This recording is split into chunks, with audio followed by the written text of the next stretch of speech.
Hi there guys and welcome to another Train Sim 2017 video. Today we're doing part 2 of Chris Horsfield's scenario that he put up the other day. This is the Oxwellmains Lafarge run. It started on the Scottish East Coast main line. Mine's not running too well at the moment, so I couldn't do the video of that one. I will get around to doing it, so this will go up as part 2 really. Hello driver, continuing from part 1, you will drive the remainder of this journey to Oxwellmains Lafarge, departing Edinburgh 28 or 2008, or before if signals are in your favour. Let's unpause it and give it a go. So we know we'll have a cross-country Voyager in front of us. Let's get back in and do what we need to do. So I will need instrument lights. I'll need these at day. Perfect. So that one, yeah, just like having something up there. Considering we've got the ability to do it, we might as well have it.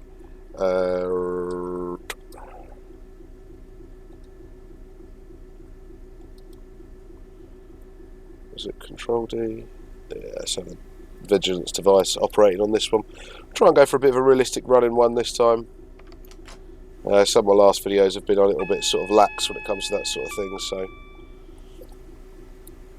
we don't need that over on passenger. Or is that it on? That is on passenger, perfect. Parking brakes off. It's nice and warm out there, we'll have a bit of window.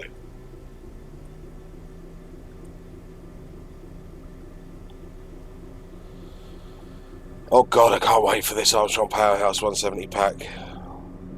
I've actually spent loads of, as much as I always end up spending quite a lot of time around 170s, the past couple of weeks I really have spent a lot of time around 170s. And just their sounds on the outside, they're just, it's not really there. I never really took into account how bad they were, but when you go and stand next to the real thing, you really can notice it. Excellent, let's get a move on.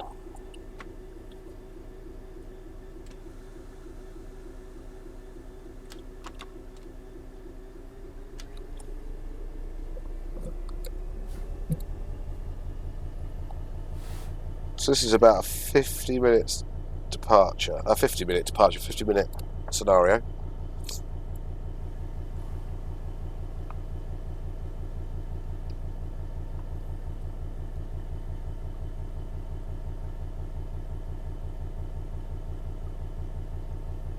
And due to the wagons we've got, would be limited to 60 mile an hour. Chris did say there is a bit of a wait at a signal, so it's probably worth running at about 50 more than anything.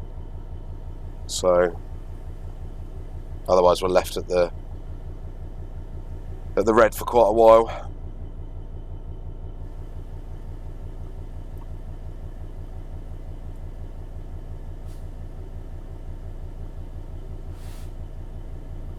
Hello, Just Trains tunnel mouths.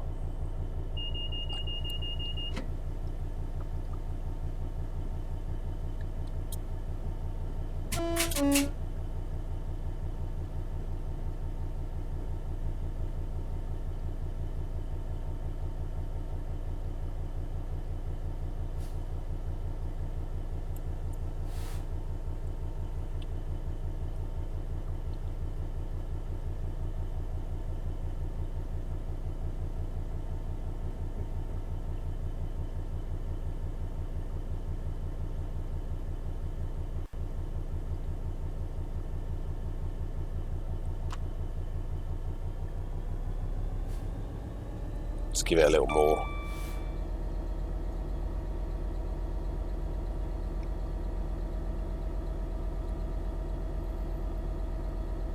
This is definitely, even though it's a Just Trains product, one of my favourite routes for Train Sim. And I think this is probably the first freight run I've done down it, I think.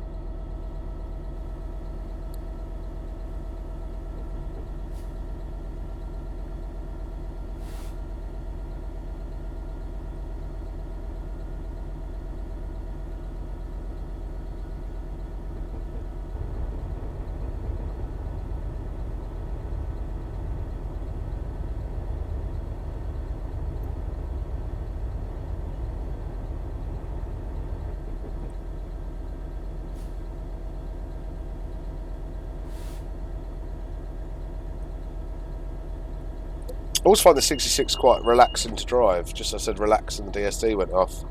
So that's why I've got the DSD on.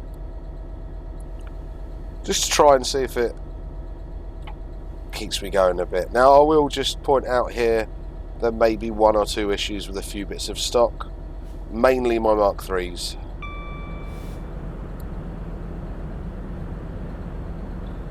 They should be fine, but we'll wait and see.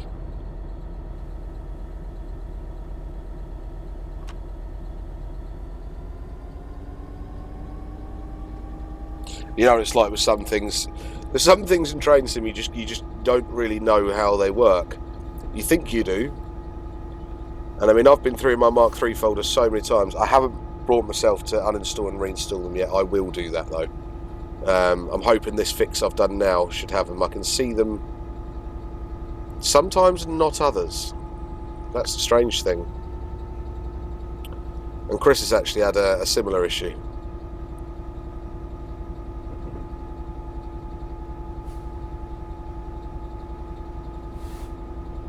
Ooh. Nice Mark IV set.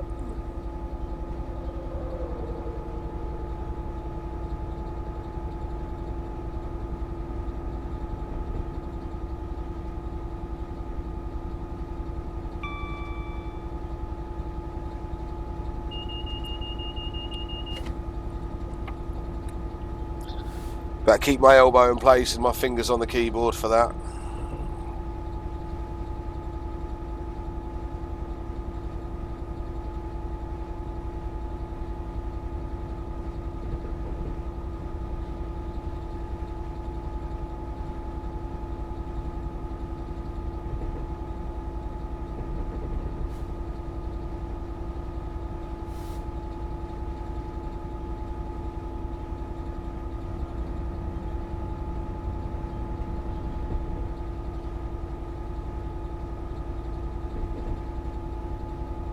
Crane Tilly, that was probably what a bit of the stutter was coming in there. There's the Serco 73. So that's the one of the repaint of the BR Blue pack. It's quite nice. And if you notice, there was the 91.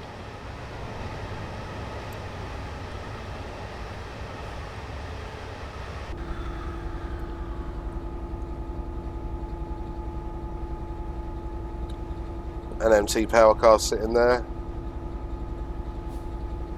Well, it's just one power car. I think Chris has done that just to sort of scare me, because that means I still don't know whether my Mark IIIs are going to work or not.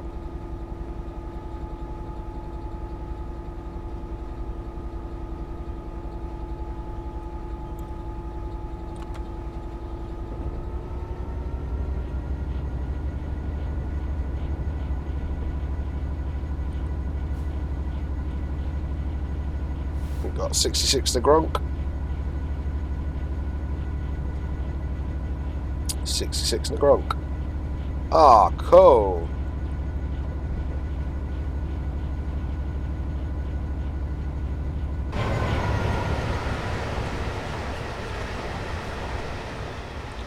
So this is the IHH steam crane. I have this as well, but I was sure when I had this installed the last time I had a yellow version. But I only seem to be able to find a red version, and Chris says there's only a red version. So if you guys know if there's a repaint out there for it or not, please do let me know.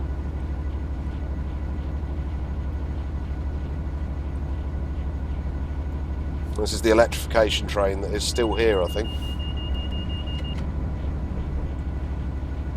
That was from when this was electrified in the late 80s, early 90s, so it's been kicking around there for a long, long time. It's not actually Mark 1s either, or a railhead treatment train wagon. They're the old Thomson coaches?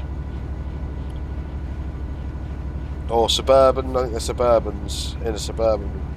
Yeah, I think they are. They're quite heavily modified. If you go on YouTube, I think there's a couple of videos of people exploring them and stuff, like abandoned explorers.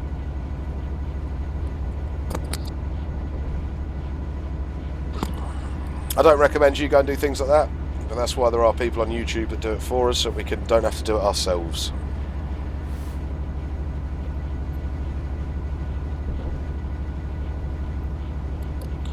I'm quite a big fan of all that sort of thing. I mean, there's some really cool stuff out there if you go and have a look at it. I know some of them are absolutely daft, but they do go to some quite cool places and see things that you just wouldn't normally see.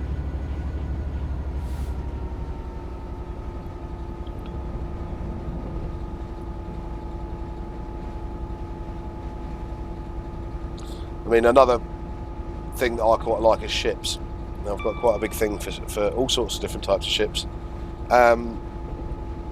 But also, marine salvage is something I've always sort of been interested in for years and years and years. It was a road I wanted to go down at one point in my life, work-wise. There's all sorts of reasons for it. But just like train crashes that do sort of quite interest me in a strange way, ship disasters do as well. So the Costa Concordia disaster was one that I followed from like the moment it happened all the way through. It's probably been the most high profile shipping accident of my era, really. And it was really hard to get any pictures after they'd raised it, which was an amazing technical feat. We're still Mark III-less. Sorry, Chris. Sorry. You didn't see anything, don't look. Yeah, we are still Mark III-less. That puts me in a bit of a bad mood, but don't worry.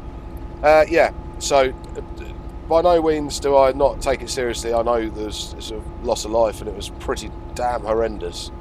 But the technical side of how they raised that thing was amazing. But there was no pictures of what it was like inside after sitting half submerged for, what was it, nearly 2 years, I think? Was it 2 years? A year? 2 years? And there was one guy who managed to get on board once it had been docked and have a look through it. And it just shows you the scale of the disaster, really. But it's a really interesting bit of video to watch. It's very tastefully done. Do you know what I mean? It is a grave, but I think it's about 20 minutes long. Very, very nice video. Horrible video to watch, really, but it's nice to sort of nicely done.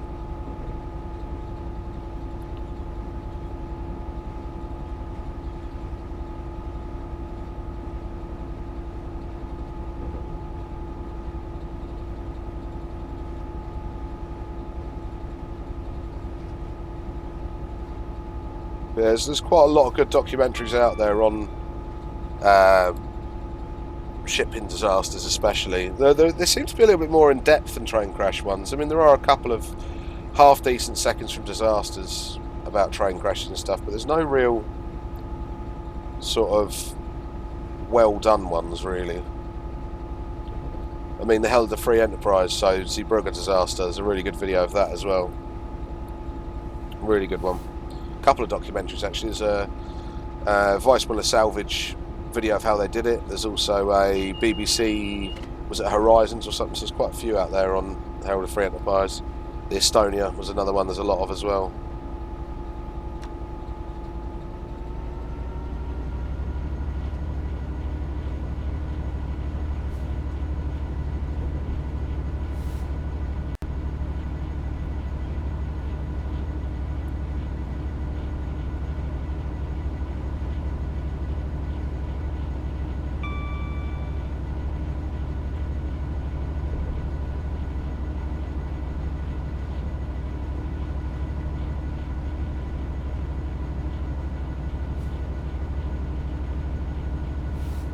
And just talking about train crash ones, there's been a lot of publicity recently about the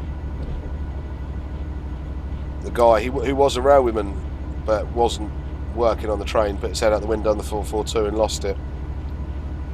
I was quite shocked at some of the reactions actually on Facebook with that. A lot of people going, idiot, silly man, da da da da. Come on, we've all done it. We have all done it. Again, I do not recommend doing it. Do not do it. That just really reinforces why you shouldn't do it. So I mean, the stanchion was 8 centimetres from the carriage to the window. So that's what? Probably from the top of your head to below your eyes. maybe to the bridge of your nose.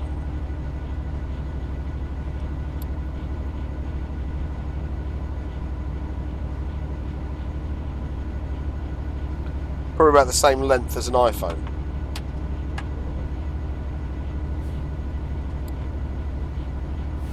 So I mean, if you were putting your phone out that window, taking a video, when you pass that stanchion there, knock it out your hand.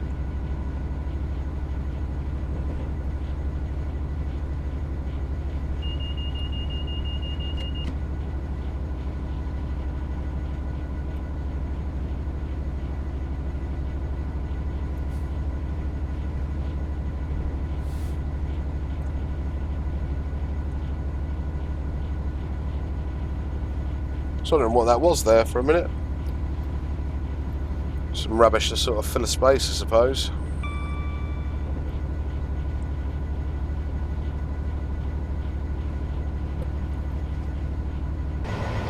So it's a Colas livery locomotive that we're driving. I mean, I'm not... Well, I say I'm not. Colas livery has grown on me. I was actually at Ely last Thursday for various reasons. And what do we see? A DB Shanker 66 in old EWS livery. So a Freightliner... No, was it? No, hang on. GBRF 667, and then one of these. I can actually tell you what number it is because I do have a photo on my phone. And this may or may not have been the inspiration for this loco being used in this scenario, because I sent it to Chris and he went, oh, quite like that livery. So it was 66848 I saw, and this is 66848. Yeah, it is. So this is the loco I saw. The overhead lines had come down just, or something had happened with the overhead lines just north of Ely, so in between, was it Ely and Littleport or Littleport Kingsley, can't remember. So these were all still getting through because they were heading up towards Peterborough or Marchway, but none of the Great Northern services were, or Greater Anglia services. So it was a little bit of chaos. It was quite good. The driver had the door open and he was standing waiting at the red like that, and you'd just see him run back to his cab every couple of minutes and literally put his ear about here, because the GSM NARs are up here now, and he's literally just putting his ear against that. Like, it must have been so quiet because he was literally running back, putting his ear against it. Then he would sit down for 5 minutes, then he'd sort of get back up, come stand at the door.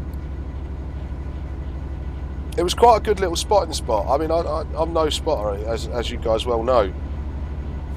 I was just going up there with somebody else, and it was just really nice to stand around and just sort of spend, I think we're only there about 15-20 minutes. 366s, a couple of 387s, 170s, 365s.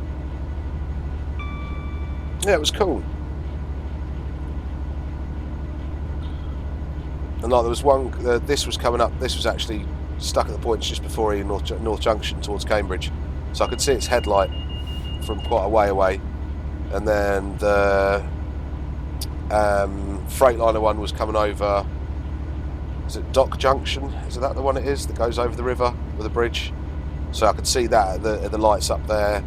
And then the EWS one came from like Peterborough way, back down towards Cambridge, but back onto the Dock Junction and up. So it's a good little spot. You get a bit of sort of, oh, I thought I was going to dump there. You get a bit of a chance to see what's going on before it happens. It's quite nice. And there's variety.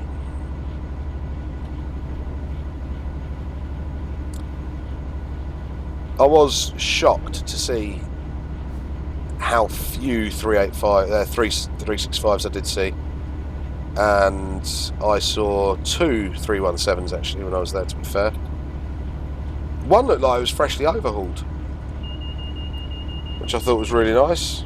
Had new airbags, had a new coupling on the front with new pipe work all behind that. There's brand new blue pipes with brass connectors. Looked mint, absolutely mint.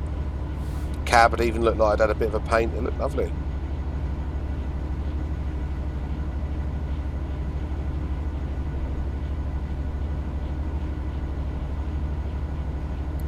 But it's all 387s,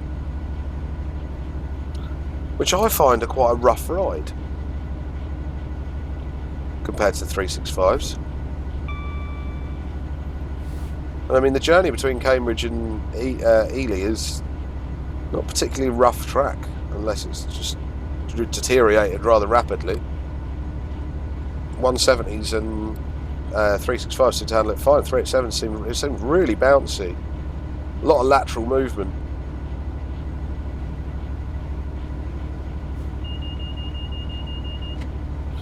And I saw the completed Ely North Station for the first time.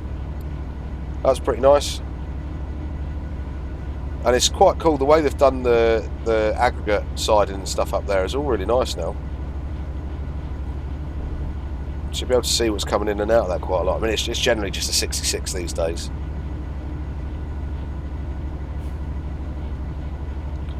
But I think from what I could work out, I think there is still some old remnants of the Coldham's Lane depot still there. So that where the new station was built was on Coldham's Lane. It was the Reclamation Depot or whatever it was, called something like that. I'm going to have to look it up. It had quite an odd name.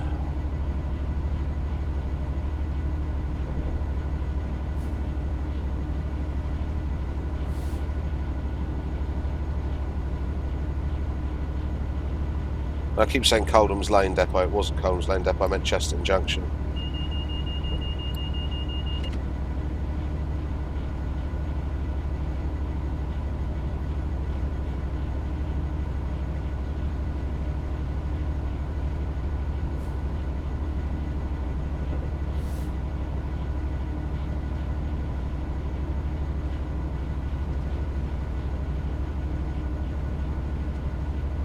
So it was actually a station.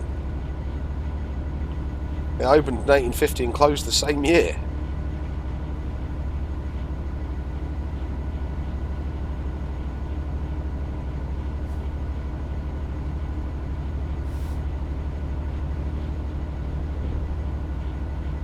So it was a permanent way depot, and the site was built after the Second World War, which incorporated a long welded rail plant and a 2-foot gauge narrow gauge system. By 2005 the depot had been abandoned. Now I'm pretty sure the depot was abandoned pretty much before that. What it was it was used for so recycling permanent waste stuff, infrastructure stuff. So if they'd removed a load of ballast from, say, the East Coast Main Line, they'd take it to there, it'd be processed, and then it might be taken up towards, say, the East Suffolk Line, where it's not going to be, it doesn't need to meet as strict standards. Same with rail, so secondary use rail. So you might get rail that's been on the East Coast Main Line for a few years, and then it gets where you can do 125 mile an hour running, and then it'll get taken somewhere else where it can do 60 mile an hour running on a branch line somewhere where it's not going to use it. And that's what they did there. And it did have a 2-foot narrow gauge system, like I just said to you about. And I've seen some pictures of it, little bits and pieces of other things, but there's not loads of pictures out there of it. I mean to ask on a few sites I'm on, see if people know.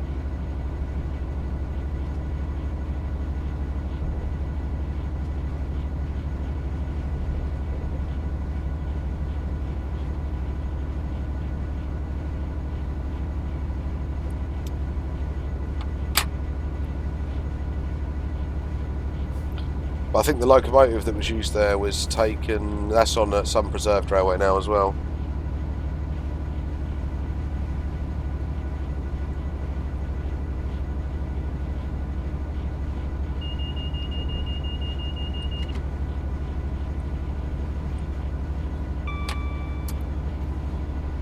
If you guys have got any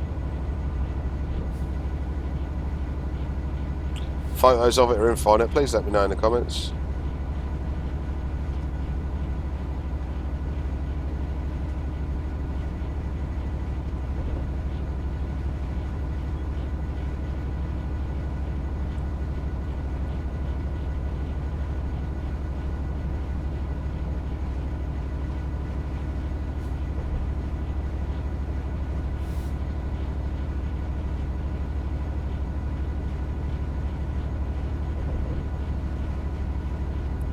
Chris has actually just messaged me to ask me if the Mark 3s were showing up in this. I've had to tell him no, unfortunately.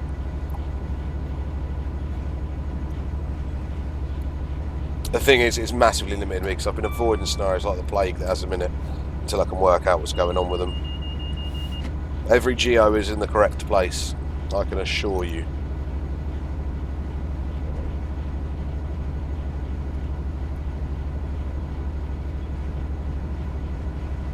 Sometimes I get it though, where you're, like if I'm in external view I can see them, but in the cab view I can't. Should have tested that with them really.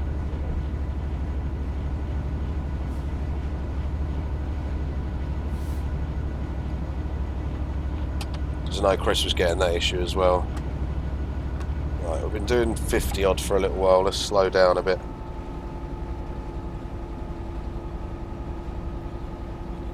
That's what we got.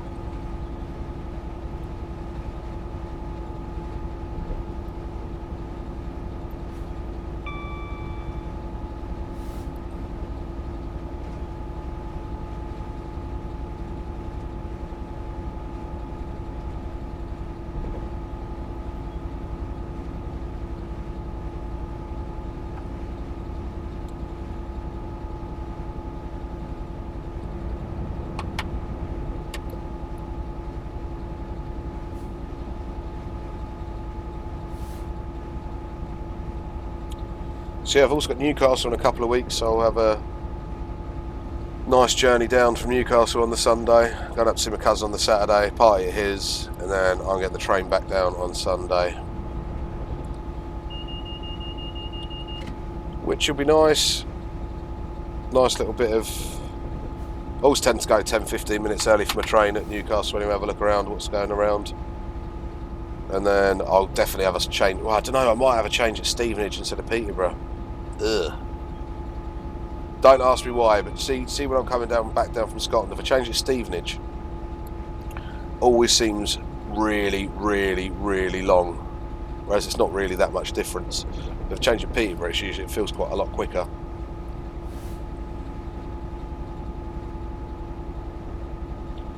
But sometimes that bit between Peterborough and Cambridge can cost a lot. It can add a lot onto a ticket price.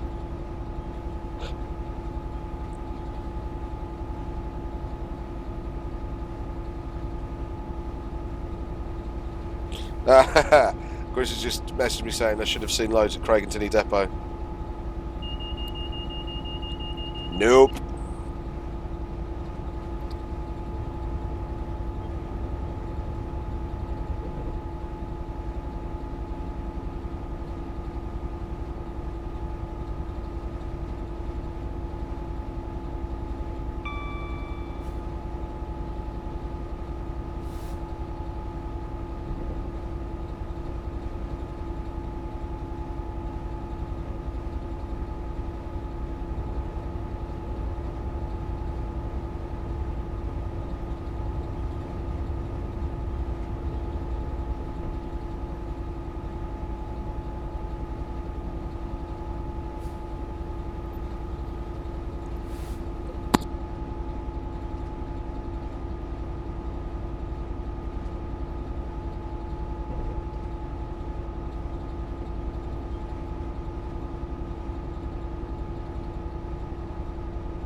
So running a bit early again, so I'm even going to slow it down a touch more. Just so I'd rather we were moving than just sitting at a signal.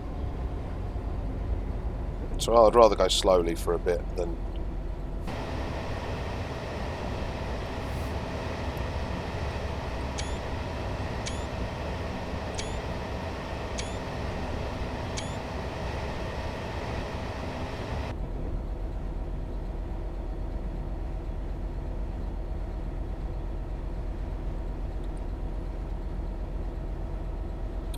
.66 cab's also a cab I'm growing to like, I suppose. What windscreen washer fluid? which by all accounts of most of the drivers I know doesn't contain washer fluid. I'm sure you can imagine what might be in there. It's probably just at the right height and would be a good aiming game, I suppose.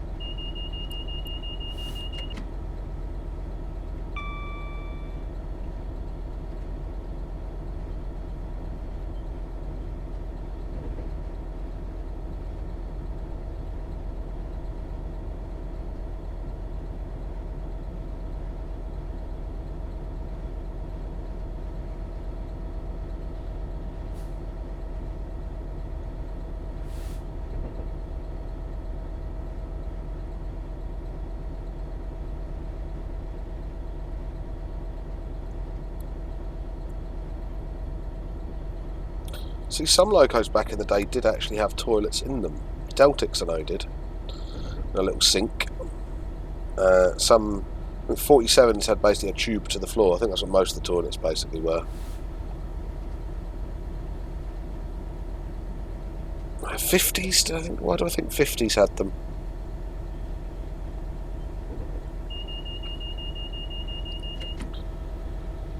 But quite a lot of the other ones didn't, because they had the corridor connections. That was meant so you could go between locomotive and locomotive. I don't know if it was necessary between locomotive to coach and stock. I know that did happen a few times on certain trains. The Condor, I just seem to remember being one that was train to train. That was Metrovix. And then with Class 40s it happened. Was it Class 40s? I think they had them as well, because if they ran double-headed, the boiler tended to be ran off the rear locomotive, steam heat boiler, so you need to be able to go between locos to check the boilers and sort the boilers out. I must get the Class 40 actually, because that's got a sort of simulated steam heat boiler. I don't know how in depth it is, I haven't really looked at it that much.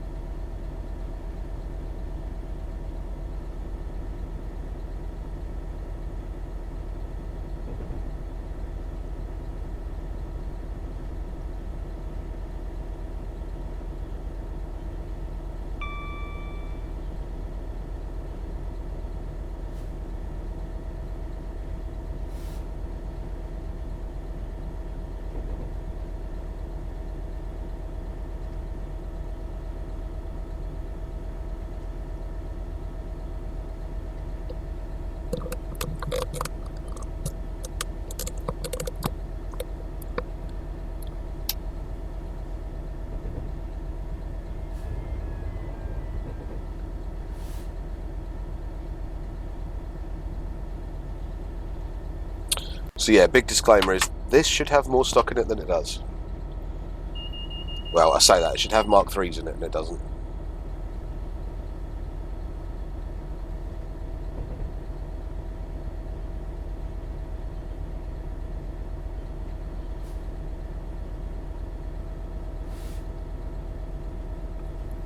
This probably looks really nice just passing at that speed, doesn't it?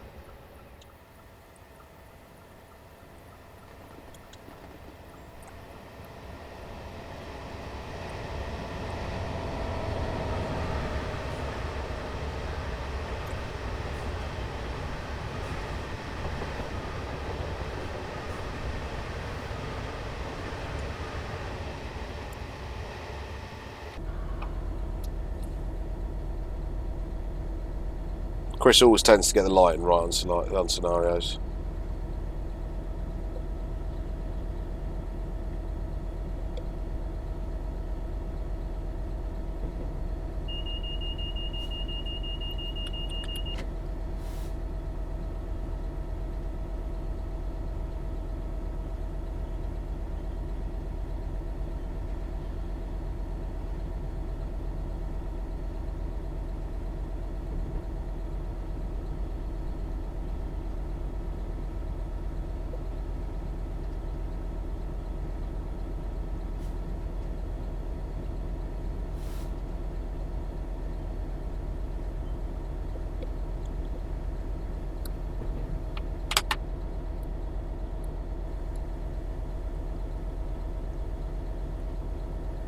It's a pretty route though.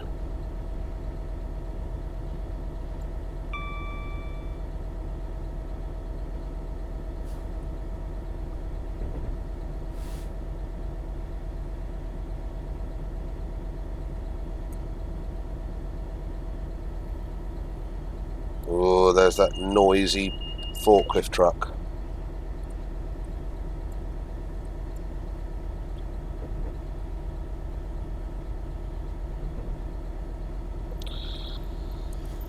So look what we can. I'm going to save fiddling with that in case we get held at the red. I've got a manual coming for the M2000 screen, which is quite a bonus. They seem to be pretty hard to track down. I can't get one that is specific to the 66. This is actually a document from EMD themselves. I haven't actually got it from them, but it is. I'm not sure if it's part of the programming package or what that's come with it, so should give me an overview of how it works and how it gathers the information it's gathering, and because that sort of thing interests me for some strange reason.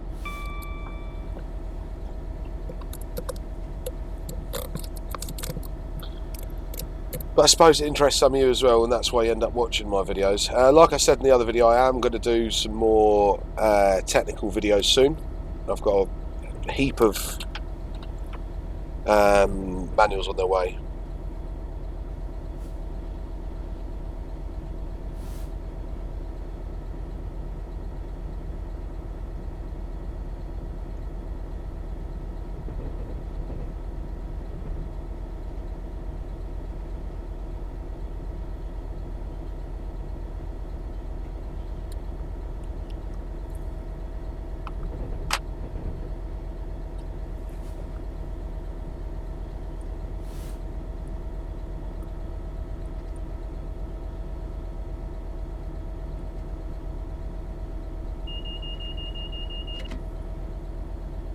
I've finally got a 313 manual coming as well, which I'm pleased with.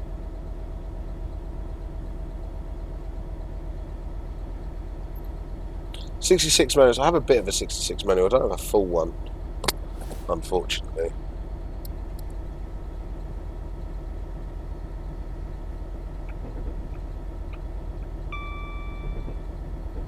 I'd like a 66 and a 59.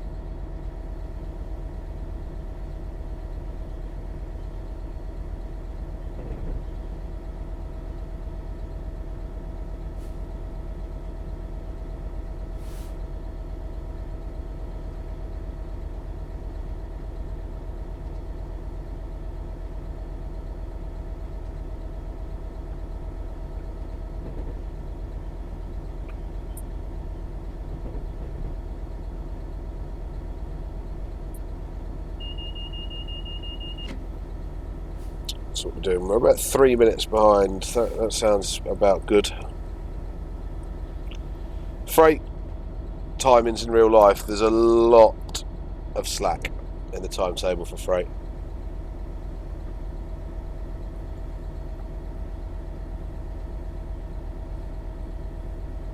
And that is because they don't have priority. They get held up places further down the line, so they tend to give lots of slack out. Freight trains do generally run to time, I suppose.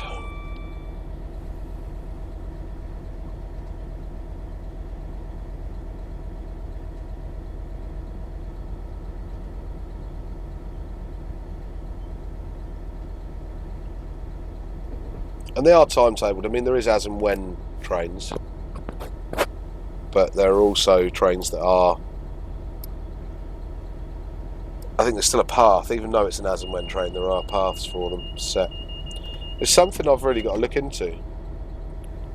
Something I still don't know masses about.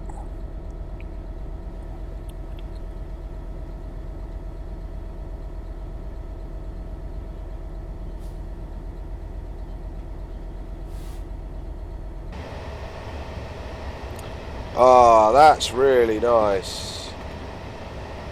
With that sun like that.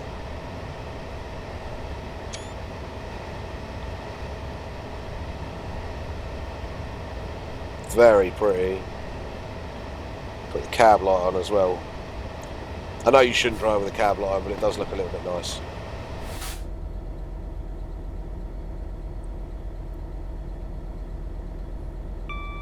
I love the keep your feet off signs up here, because you blatantly would put your foot up there. I don't see drivers do it as much now. When these were new, there was lots of drivers doing it. I don't see it that often.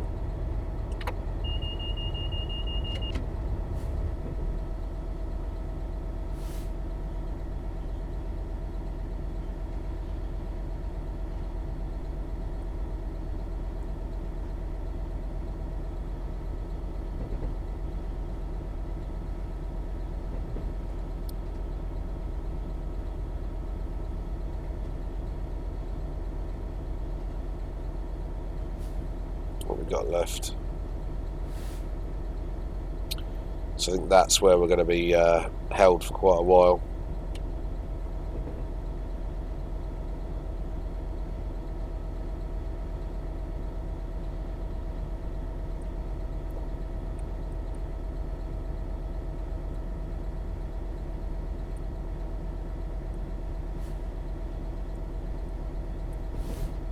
It's a shame we don't really have second men anymore.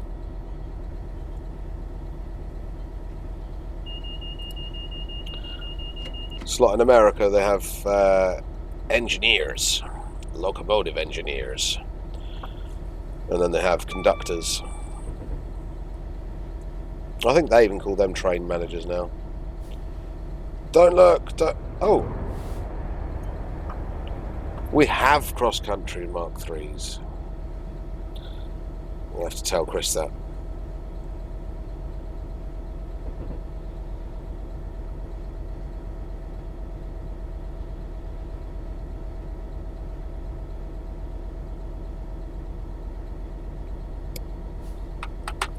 It feels weird being over this side. Yeah, I think it would still be quite. Well, I don't know how. I know we can't really have them because they're not economical, and there's people around that can do it at the yards and stuff.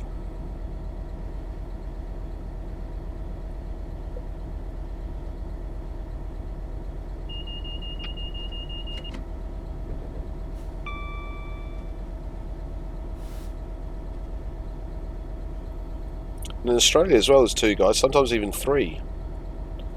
If you look at a lot of the sort of... Where was I looking at? What was I looking at a picture of the other day? I think that was another Australian locomotive. And it's like a microwave here. Like it's like under the desk, there's just like a spot with a microwave. Imagine that in this country. Not a chance would they let you do it.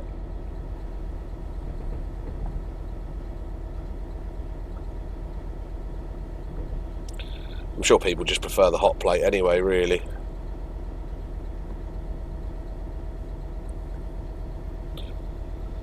There's another nasty trick that people used to do with hot plates. There's similar things like the windscreen washer jets. Yeah, some really good stories on that British Rail Old School page. Some very good stories.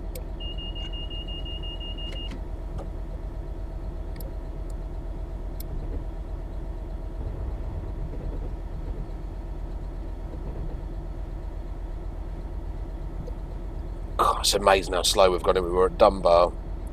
This was a 91, we'd be well and truly past this by now. Berwick would be sort of about there, I think, a bit further even. What we done? No, to be fair, 40 minutes.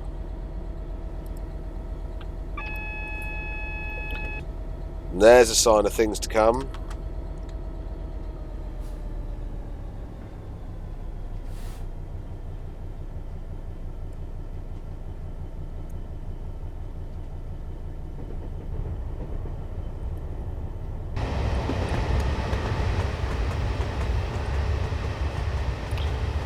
The billboard I hate.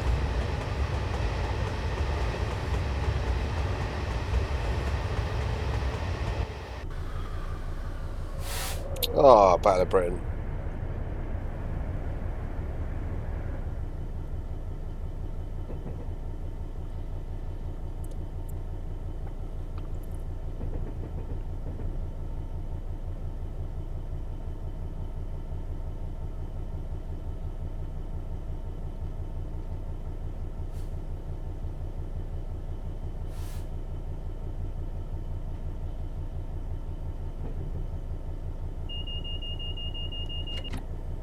I'm really gutted I couldn't film part 1 of this for you now. This is one of those scenarios I really like to have done in 2 parts. You can follow the whole thing down. I think there should be more scenarios like this. There is a workshop, a set of scenarios called a Dickens Tale. Is it a Dickens Tale? With a 92 that I'd really like to do fully for you guys, and I haven't yet.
Really is beautiful this time of night on this route.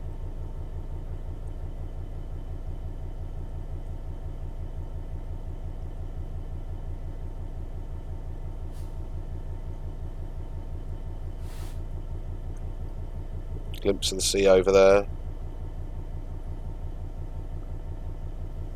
It's quite weird. I knocked my monitor with my big bit of desk. Those that watch a Shed Tour video will know. And I've got where you can see the mouse cursor now. I've got a scratch in my monitor. So anytime I put it on something white, it looks like a tornado or something in the sea, or like if I'm looking out over the land. There's just like this line that's caught me out a few times recently.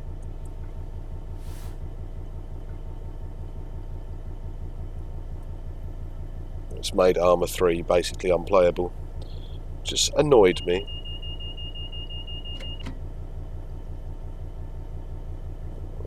That looks like a double yellow to me.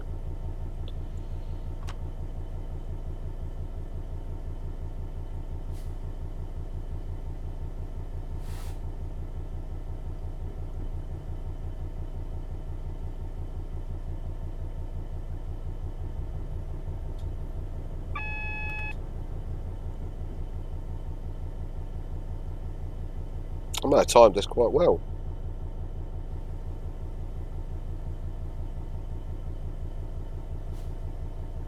Yeah, rooted for the down slow.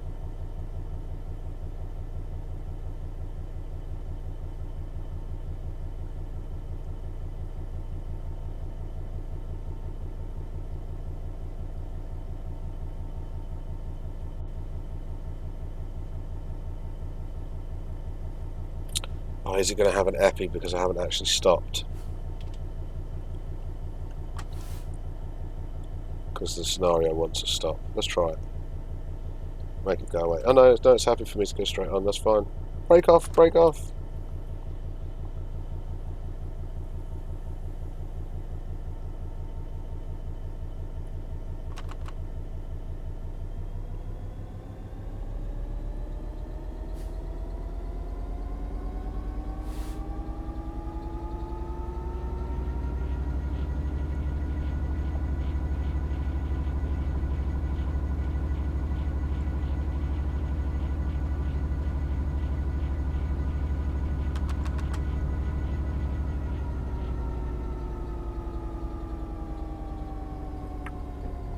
It's going to want me doing 10 going here, then down to 5 anyway.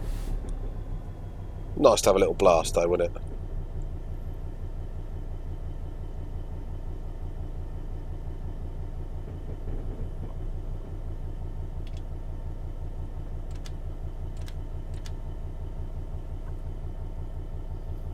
Oh, Colas 70. Now this is an interesting bit of kit here. This is the new Rail Operations Group liveried 47 from DPS, which is nice.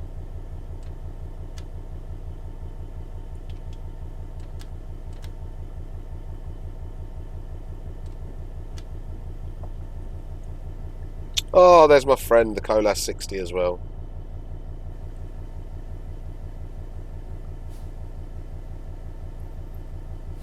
It's quite a good fleet Colas have got these days.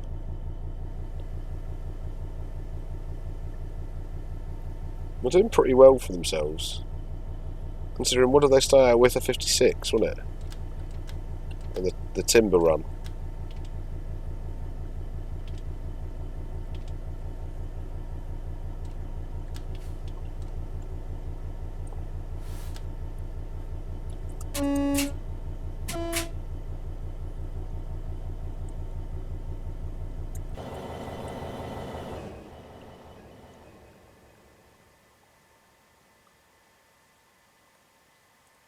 God, there's a fair bit of stock around here.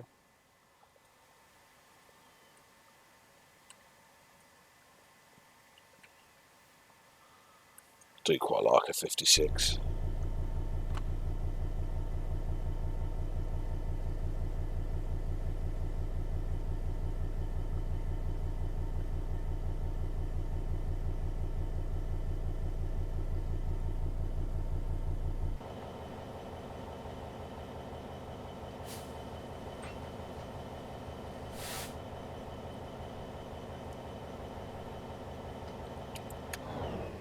Gonna have a quick look at that. 47 sitting over here. That's quite nice, that. It's got the headboard on it.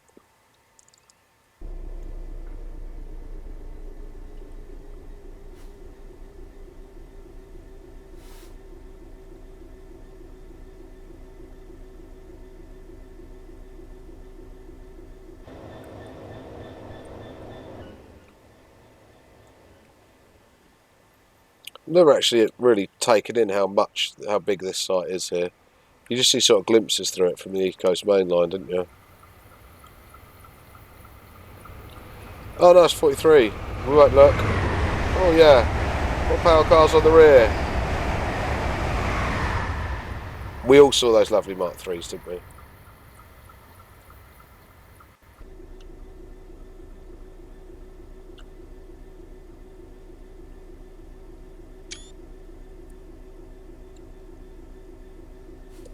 Took a screenshot and said isolating the DSD.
I thought you wouldn't be happy with me doing that, but realistically, for that to happen, we'd do this.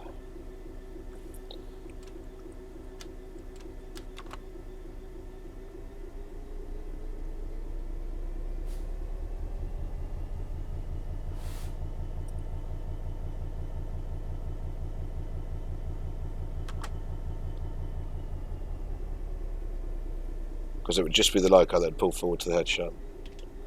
Otherwise it'd be kind of pointless.